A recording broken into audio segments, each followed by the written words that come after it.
दोस्तों बात कर लेते हैं अनुपमा यादव के बारे में। नमस्ते प्रणाम, आप लोगों का हमारे चैनल पर स्वागत है। अगर अनुपमा यादव के अफेयर के बारे में जानना चाहते हो तो हमारी वीडियो में लास्ट तक बने ही रहे।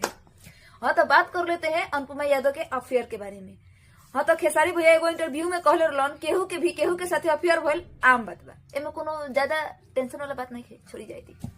अब कहले रहलन खेसारी भैया कि 1 महीना में अगर केहू साथे रह गए तो ओकर अफेयर स्टार्ट। ऐसा काहे हो सकता?